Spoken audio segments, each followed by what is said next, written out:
जय भोले बाबा की, जय माता पार्वती जी की। राधे राधे बहनों, स्वागत है सभी बहनों का मेरे YouTube चैनल पर। आज हम सोमवार की कथा सुनाने जा रहे हैं। सभी बहनों को सोमवार की कथा बड़े प्रेम से सुननी चाहिए और कथा पूरी सुननी चाहिए। भोले बाबा, माता पार्वती जी, गणेश जी सबकी मनोकामना पूरी करते हैं। एक नगर में एक गरीब ब्राह्मण रहता था।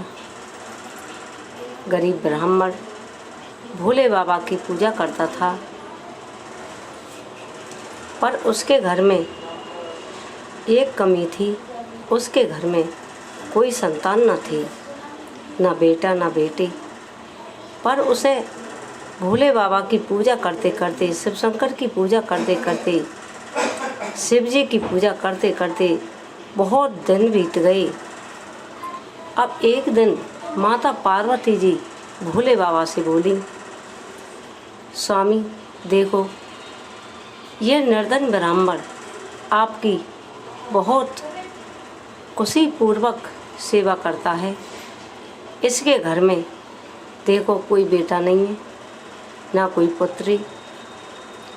शिव जी बोले, हाँ मुझे पता है इसके कोई संतान नहीं है। तो पार्वती जी बोली, महाराज इसके लिए संतान दो। नहीं, संतान नहीं दोगे तो आपकी सेवा पूजा लोग कैसे करेंगे? आप उसे फल दोगे जब ही तो सेवा पूजा हो गई। हाँ पार्वती जी, दूंगा तो सही, पर इसके लिए 12 साल के लिए दूंगा। 12 साल पीछे मृत्यु को प्राप्त हो जाएगा। ब्राह्मण इस बात को सुनना था, ना उसके सुनकर कोई दुखी हुआ, ना कोई सुखी हुआ। 9 महीना उसकी पत्नी गर्भवती हो गई। ये बात उसने अपनी पत्नी को भी ना बताई। जब लड़का 11 साल का हुआ तो उसकी पत्नी बोली, अब बेटी के ब्याह का ही ले लो। अब ब्राह्मण बोला, देखो इसे तो मैं काशी जी पढ़ने भेजूँगा। उसका मामा बुलाकर बहुत सारा धन दिया, काशी जी पढ़ने भेज दिया और मामा से कही जहाँ कहीं रुकें वहाँ यज्ञ करते जाना, दान करते जाना, कुआ बावड़ी बनवाते जाना, जितना बने जितना पुण्य करना। मामा भांजे दोनों चल दिए। चलते चलते यज्ञ करते गए, एक शहर में रुक गए। उस शहर में राजा की लड़की की शादी थी, जो बारात लेकर दूसरे देश से आया था। उसके बारात में वो लड़का था, वो एक आँख का काना था। ये दोनों मामा भांजे कुएं पे बैठे थे। वर के पिता ने कही मामा से, इस लड़के को हमने फेरेन के लिए दे दो तो आपकी अति कृपा होगी।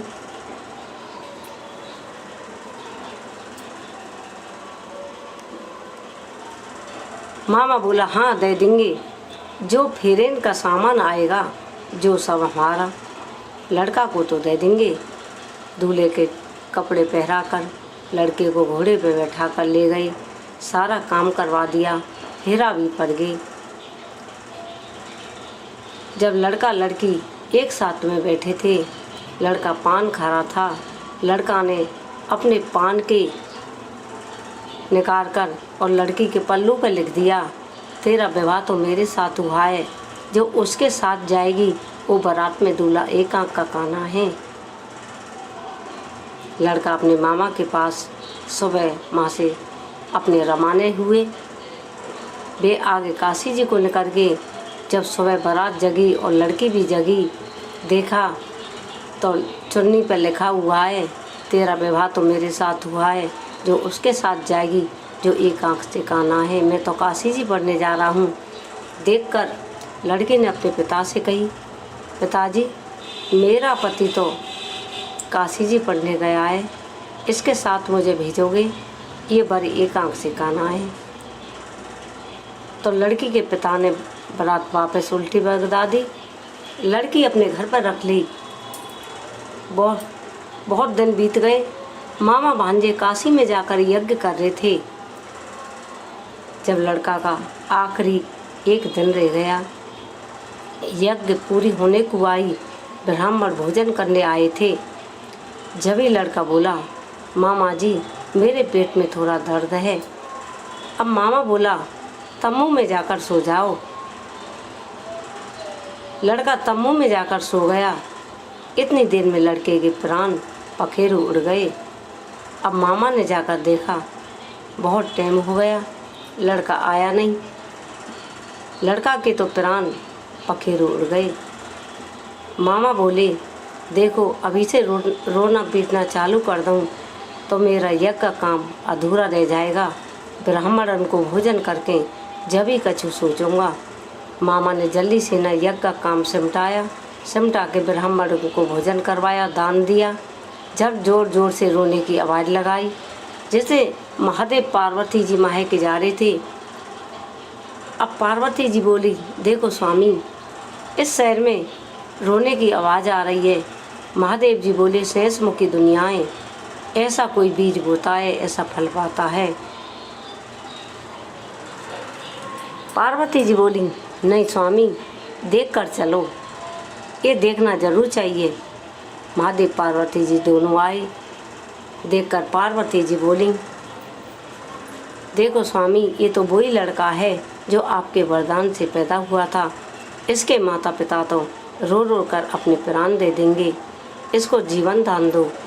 महादेव जी ने उसको जीवन दान दिया। लड़का राम राम कहकर बैठा हो गया। माते यज्ञ पूरी करके मामा भांजे दोनों चल दिए। उसी शहर में फिर आए, उसी कुआं पे बैठे थे। उसकी सारी सरेज पानी भरने आई थी। उसने लड़के को पहचान लिया। पहचान कर अपने घर में ले गए।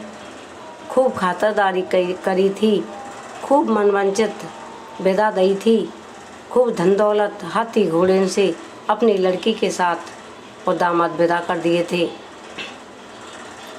जब जो शहर में आए थे, मामा ने खबर भिजवाई, जाकर घर बोल दो,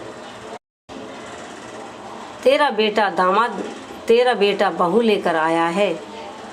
अब वे दोनों माता पिता छत पर बैठे थे। छत पर बैठे हुए बोले, देखो आपका बेटा आया है। माता बोली, मेरा बेटा कहाँ है? मेरे बेटा की तो आज तक का समय था, मेरा बेटा ख़त्म हो गया। मेरा बेटा कहाँ है? नहीं, तेरा बेटा बहू लेकर आया है। माँ बोली, मेरा बेटा बहू लेकर आया होगा तो मेरे आंचल से दूध निकल के मेरे बेटा के मुंह में गिरेगा। तो माता के आंचल से दूध निकल कर बेटा के मुंह में गया और माता ने खूब खुशी पूर्वक नगाड़े बजवाए, ढोल बजवाए, अपनी बहू को घर में लिया। जैसे साहूकाल को दिया, हे भोले बाबा, माता पार्वती जी, ऐसे सबके लिए देना। उसको कुल दीपक दिया, आयु भी बड़ी कर दी, धन दौलत भी दिया, बहू भी दी। ऐसे सबको देना, काने कहने वाले, सुनने वाले, हुंकरा भरने वाले। जय हो माता पार्वती की, जय हो भोले भंडारी की, जय हो शिवजी महाराज की, गणेश जी की।